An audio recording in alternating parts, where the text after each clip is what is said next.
Hi there, I'm Diane, and what you're about to hear is a conversation Michael and I recorded with our guest, Jane Rosenzweig, as part of our series exploring the potential impact of AI in education. This is where we're interviewing optimists and skeptics, and I loved spending time with Jane, who's a true expert in teaching writing. I keep thinking about a few of the key ideas from our conversation. One of them is, why do students even need to write anymore? Arguably, ChatGPT, Genesis, Claude, and the others are literally designed to write and likely a lot better than most people. So, what's the purpose of writing? Specifically, teaching students to write. I wonder, I'm still thinking about it because as a former English teacher, this feels like a big existential question. The other one that's sticking with me is we talked about this idea of AI optimists arguing that, this is a chicken in every pot. And honestly, who knew we'd be calling back to Herbert Hoover's campaign slogans? But here we are at this very strange and interesting moment in time. And honestly, I can't wait to unpack all this that we're learning and talking about with Michael. But until then, I think you'll really enjoy this conversation that we had with Jane.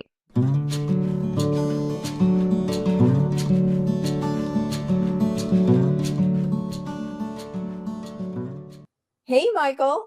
Hey, Diane, it is good to see you. And I've been reflecting between the conversations on how each episode that we've had in this series on AI has been so different.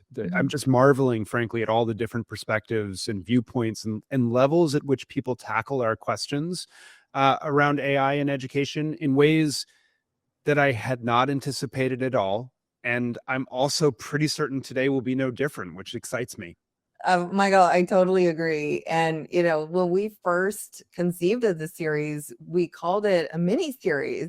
But as we've gotten into it, we keep thinking of more people who we want to interview because we are hearing such a fantastic range of perspectives. And I will admit, when you proposed our guests for today, I got super excited because my favorite thing to teach when I was teaching was writing. And it was my favorite because students made such meaningful and tangible progress. It was super rewarding as a teacher to be able to give feedback and like literally watch them grow, in a matter of days. And that's why I'm so excited to welcome Jane Rosenzweig to the show. Jane is the director of the Harvard College Writing Center and a longtime expository writing instructor. And she's been writing a lot about the impact of AI on writing in particular. And what we may lose within this, age of AI. And since 2023, she's also taught a course called To What Problem is ChatGPT the Solution? Super excited to dive into this conversation. Welcome, Jane. Thank you. It's great to be here. Yeah, we really appreciate you saying yes to the invite. And before we get into a series of questions around AI and education specifically, we'd love you to actually just start off sharing with the audience and with us. How did you decide or get pulled into this topic of AI so deeply itself? Like, what sparked you down this journey where you're now contributing to the Boston Globe, it seems, constantly with like really interesting perspectives about how to think about these questions? Yeah, so like many good things that happen to all of us who teach, this began for me with a student. It was actually one of the writing center tutors. So I would say about a year and a half before ChatGPT was released, I had known that there were sort of things in progress that were going to try to automate writing. And every now and then someone would call me and say, do you want to work for this company that's going to automate writing? And I would say, probably not. But I hadn't really been diving into this. And one day I was in my office and I was looking at something called Jasper AI, I believe. It was just one of the earlier AIs. And one of the writing tutors was standing in my doorway chatting. And I said, hey, do you know anything about this? He's a computer scientist. He was studying computer science. And he said, oh, not that one, but here's what you need to know about. You need to know about the GPT playground. So right then and there, he came into my office and he showed me. So what was the precursor to GPT-3 was the GPT playground, and it was a little bit different. You had to, it wasn't a chat interface in the same way. You had to kind of figure out how to prompt it. And so I started playing around with that. I started giving it my assignments, my writing assignments, just to see what it would do. I was trying to generate a paper about an article by Michael Sandel that my students were reading. And I started to see, oh yeah, this is something, right? Yeah. So I started thinking about it, and this went on for a while. I was just kind of experimenting. I didn't know that ChatGPT was on its way. About a week before ChatGPT was released, I published the first of my Boston Globe pieces. It was called "What We Lose When Machines Do the Writing," and it was all my musings of how I'd been trying to get GPT Playground to write this Michael Sandel paper, among other things. And then a week later, when ChatGPT came out, I was suddenly like the person who knew more about this than a lot of my colleagues, right? Because I'd spent all this time with it. And so suddenly I was an authority, not in a very small way, because I knew what it could do in terms of writing. And then when I published that piece, I sent it to a friend at the Berkman Klein Center, and he invited me to come over to a conference they were having. And I just started becoming part of the conversation very quickly. Yeah. And then it went from there. Wow. The rest is history, whatever they say. Wow. Well, so let's zoom out then for a moment. And before we get into the topic of, these op-eds that you wrote for the Boston Globe, specifically, what do we lose when machines do the writing, as you just referenced? And I didn't realize, I guess, mentally, that it appeared literally the week before ChatGPT came out. That's unbelievable. But I would love you to make the positive argument for AI in education, even if it's not your personal point of view, right? Sort of what's the best case that you've heard around where AI can enable us to do things for students that maybe we wouldn't otherwise be able to do, or what can it positively impact, even if you don't necessarily buy into that viewpoint? Sure. So I should say my expertise is teaching writing, and these arguments about what AI can do in education certainly go way beyond what I've spent my career focusing on. So I think that's important to note. I also think I've heard a number of these arguments, and they seem to be changing depending on what the market seems to be interested in to a certain extent. So I'll talk about what I talked about with my students in class today. Today they had watched Saul Kahn's TED Talk about how AI might save and not destroy education. And so we had a really interesting conversation in class, but I think of this as kind of the chicken in every pot argument, right? So AI, the positive view of AI in education goes something like everything that every individual student needs can now be delivered by and some kind of AI chatbot. So he talks about how there's a shortage of guidance counselors. AI can be your guidance counselor. You need extra help in math. AI can be extra help in math. You need a teacher. AI can be a teacher. Oh, wait, you only need help, generating some brainstorming. AI can be a brainstorming partner. So a kind of positive that it sounds like the people who are making that argument are saying, the dream is it's whatever we need it to be in whatever moment we need it to appear. Hero, as I hear you saying that. And so that makes me curious, like, if that's sort of the chicken in every pot argument, what parts of that do you in fact believe? Or maybe the better question is, like, are there parts of it where you're like, yeah, there's facsimiles of that I think are right, but I would modify it in this way to make it, yes, that could be a positive. So I'm skeptical of any argument. I mean, I teach academic writing. I teach academic argument. What I'm asking of my students all the time is for evidence to support their claims. I'm skeptical of any argument that goes so big without any accompanying evidence. So, I mean, there's certainly evidence, that we see. There's some really interesting pilots going on at Harvard, one in the physics department. We've absolutely seen evidence that people think AI can be useful in small ways. But this chicken in every pot argument, I mean, there is no evidence for this, as far as I can tell, that it's really going to solve every single problem that everybody has. And yet that's often the way this is being presented, not just that this is a tool that might be able to help people learn a difficult kind of physics, which I buy, right? I've looked at the results of their little pilot. It seems very Right. That useful. study was But pretty interesting. Yeah. yeah, so that's not that's very different from the kind of AI can be a personalized tutor argument, which seems to lean heavily on the personalized without a lot of evidence for what that actually looks like. And so yeah, that's where I would like to, I would like to put everybody who's making these claims through the kinds of assignments I put my students through. Okay, give me this arguable claim. Now show me the evidence, show me the counter arguments. But I don't think we're there yet. And I think the argument for the positive outcomes of this is way ahead of what we actually know about the technology at this point. Sort of classic Silicon Valley, we tend to oversell well in advance before we have any of the goods to actually prove it. It generally falls short of what was sold initially. Well, let's go maybe in a direction that is closer to your expertise and that does sort of land more where you are, which is like, let's have you take the opposite now, the skeptical take, and like specifically, what will AI hurt and like how? And although I'm sure you could make a steelman argument here as well, you've written a lot about how claims like AI is reducing friction is actually a concept counterproductive in learning, as in productive struggle is the point. And you've already started to get into this production of evidence and thinking. So, tell us more from your real area of expertise. Like, what is AI hurting and how is it hurting that? Yeah, what's going on here?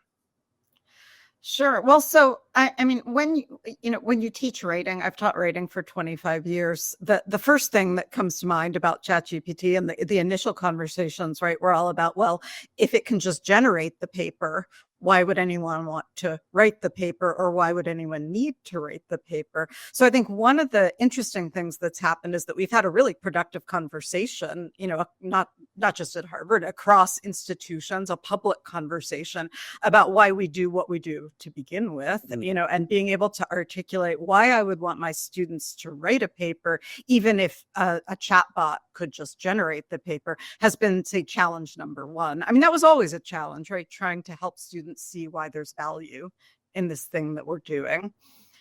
So that's been a challenge. I think one of the ways that I've put it, that I always talk to my students about, is that I'm not asking them to write a paper because I need a paper, right? This is the product versus process argument, right? We got plenty of papers. We don't need any more. So the idea that you would go out and generate your paper with AI, sure, then I'd get a paper that you wouldn't have an experience. Mm-hmm. And so there's something to the writing a paper in the way that I think I conceive of it is an experience in figuring out what you think about something. Yeah, that's what I find valuable. So AI challenges that just by its existence, right?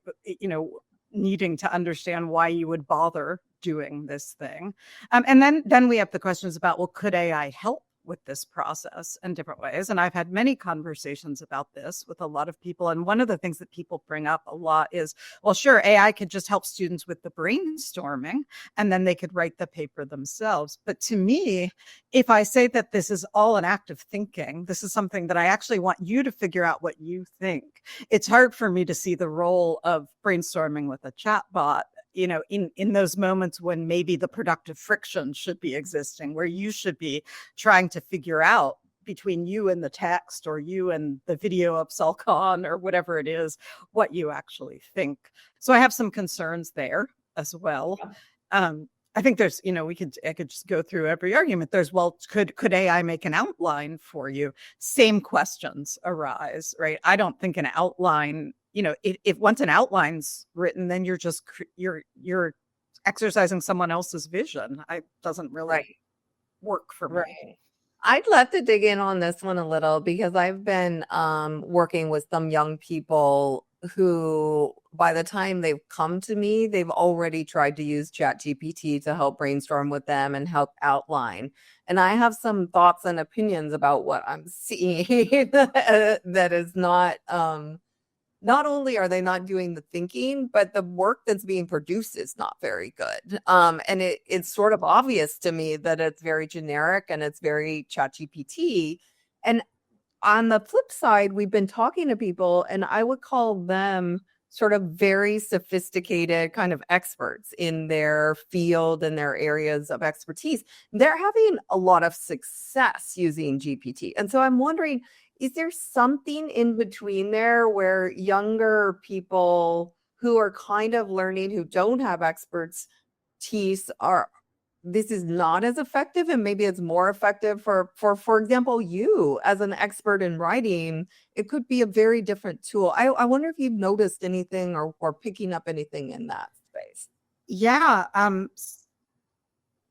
So I think you've really hit on something that I've actually thought a lot about. What I think that when we say AI is a tool, like people say, well, it's just a tool and you could use it to enhance your writing. Well, generally, when you use a tool, you know what you're doing.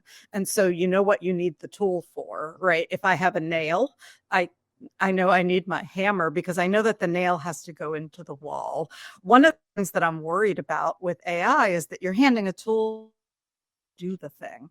So that's why I mean, if you don't know what you're trying to create, then how would you know how to use the tool? Now, I can already hear all the potential counter arguments to that as well, but I think there's something really solid there, right? Like, I'm really worried about, in a sense, de-skilling my students. I want them to know how to do the thing so that if they want to bring in the tool later, they can bring it in a way that actually works for them, that they know what they're doing. Whereas if you hand this tool to someone who doesn't know what a solid argument looks like, doesn't know what it means to connect with a particular kind of audience, the idea that they would say to ChatGPT, how do I connect with my writing instructor?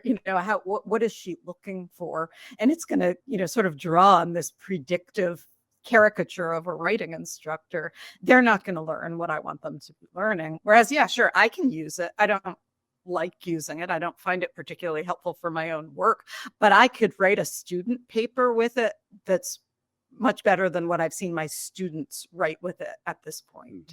Interesting. Yeah, that's super fascinating. I'm curious about taking this.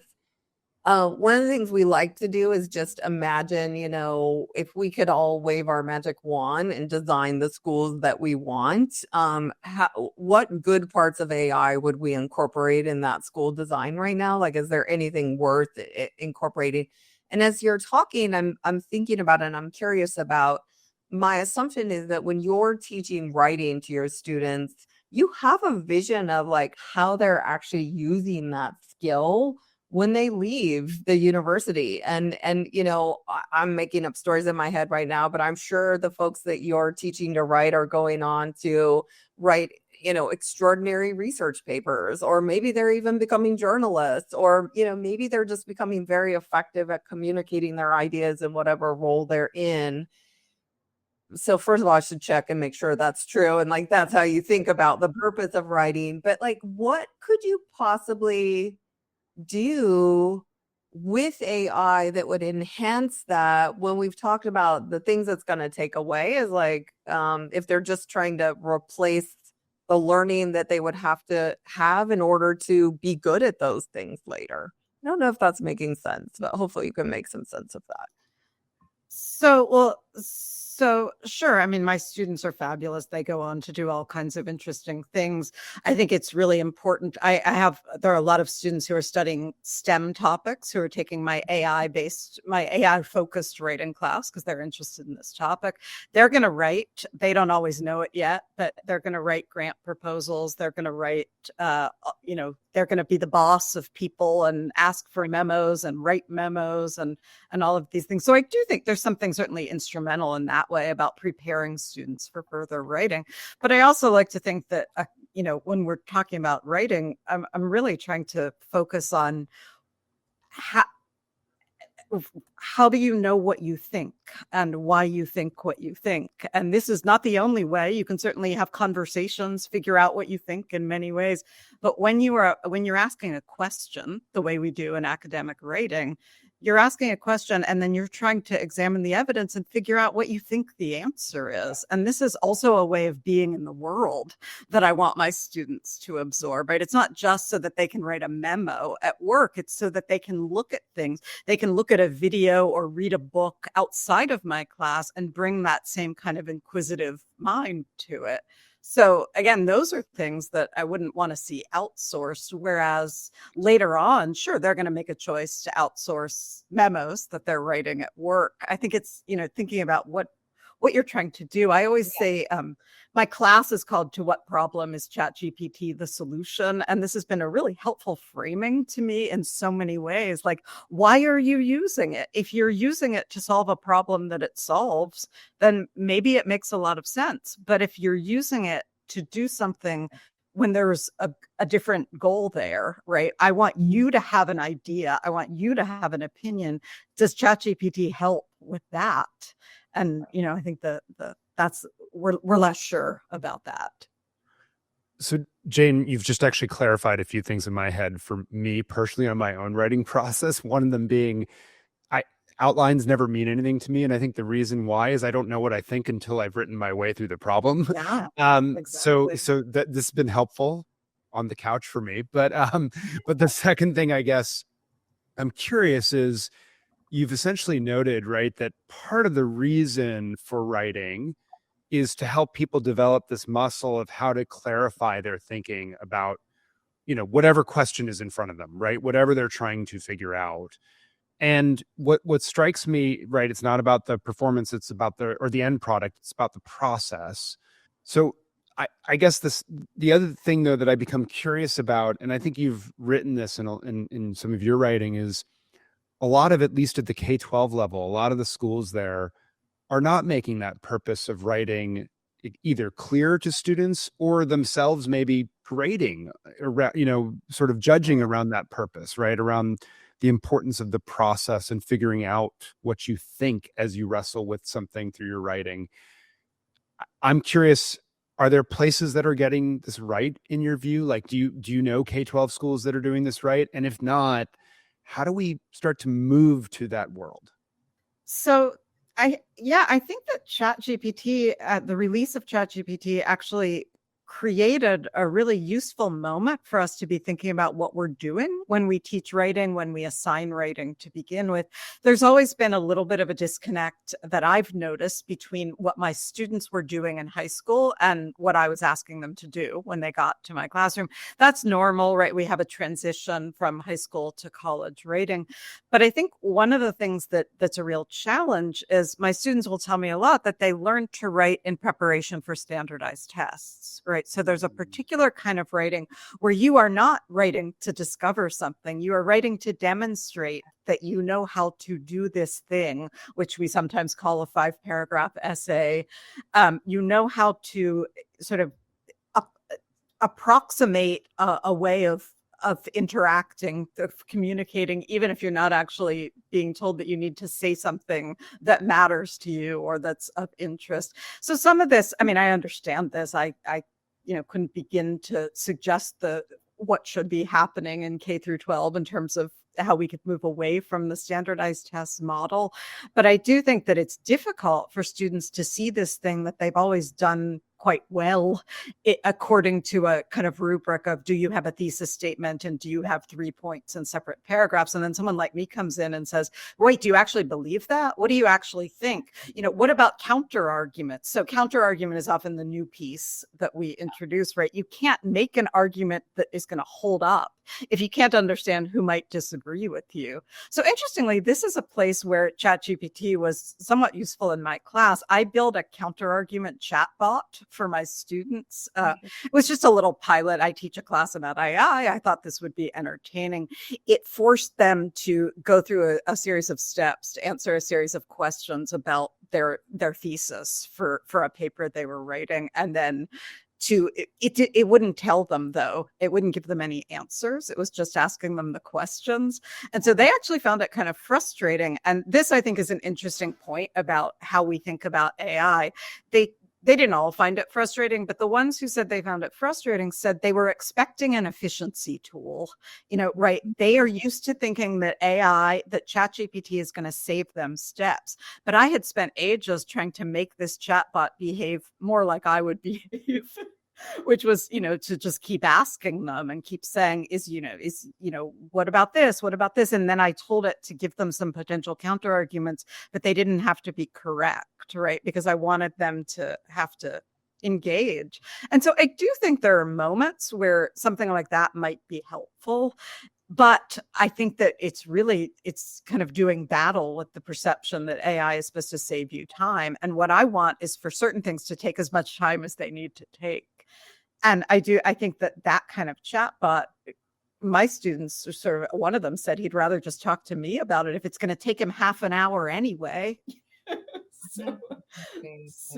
But there may be some interesting scalable ways to do something like that. But this brings me to sort of where I always end up when I think, oh, but maybe there was some interesting things to do, but here are my concerns. I think those of us who are in the classroom are very aware that there's a big difference between the way an AI tool could be used and the way it's likely to be used. And I think if we don't admit that and kind of grapple with it, then we're kidding ourselves, right? Students need to see the value in what they're doing in order to want to do it. That's the great thing that's come of this conversation about ChatGPT. A lot more of us trying to articulate what the value is of what we're asking students to do. But they have a lot of competing demands. And so in a moment, are you going to spend half an hour or are you going to ask the bot? I think we just need to be realistic about this. So cool. I think we should end it there because such an important point. And I'm loving just the reflections I'm having already. So thank you for prompting those. We have this fun tradition, Jane, where we end each episode by sharing one thing that we're reading or watching or listening to. We try to make it outside of our day jobs if possible. And so we'd love to invite you to share something to add to our list, recommended or not. Okay. So I have been watching a TV show called Palm Royale on Apple TV. I don't know if you know about this. It's Kristen Wiig plays a 1969 wannabe socialite in Palm Beach, Florida. And I think why, it's not high art, but why I've been really enjoying it is because it's not taking place now. It's taking place in 1969. And escapism is good. Break. Awesome. That is awesome. I think we all need to take a vacation to a different time now and then. Well, speaking of different times, I think this one might surprise Michael, given this is not a thing I'm normally reading. I'm not a big canon person, but believe it or not, I'm actually listening to the Odyssey. And I mentioned on some of our other episodes that we're headed to Greece in a couple of months. And so I'm diving into nonfiction and fiction, related to this trip to Greece. It's been a long time since I have visited this poem. And this time around, I'm listening to a translation by Emily Wilson, and narrated by Claire Danes. And it's funny, I wish I would have talked to you about this, Jane, because you might have some thoughts about this. But I think for the translation, who's translating made such a huge difference, obviously, if you know anything about translation. And I am in this moment in time where I'm feeling like we need actually more female energy, at least in Silicon Valley, in my corner of the world. And so I am loving the extensive explanations about the choices that the translator has made and how they contrast with so many of the historical translation. Yeah. It's fascinating and beautiful. And so I'm surprising myself and really enjoying it. I love that you picked that as someone who took so many classics my first year. And my sounds like you're listening to my college classmate, because Claire Danes and I were in the same class at Yale. So there's that. And Ryan Holiday, who I just heard speak, was talking about why the Odyssey still resonates centuries later, even with his 6 or 7 year old kid. Just the other day, it's something I was listening to, so that's super fun. I confess I am just finished a book that falls back into our work lives, so I apologize. It's a book published by the Harvard Education Press, titled "Who Needs College Anymore? Imagining a Future Where Degrees Won't Matter," by Kathleen Delaski of the Education Design Lab. I will say it provoked a lot of different thoughts for me, mostly informed, I think, by my growing view that we need to think a lot about how we give young people the opportunity to have real work experiences when they are students and see value of what they're doing. And it actually connects in an interesting way to what you said, Jane, around making sure that the purpose of things as well is in the foreground as opposed to in the background for learners. And that's how I'm connecting with the book first and foremost. So I will leave it at that for the moment. I suspect, Diane, we will have deeper conversations on that at some point. But for now, I'll just say a huge thank you to Jane. This has been a fantastic conversation, has opened my perspective on a number of things. And of course, a thank you to all of you, our listeners. We will see you next time on Class Disrupted.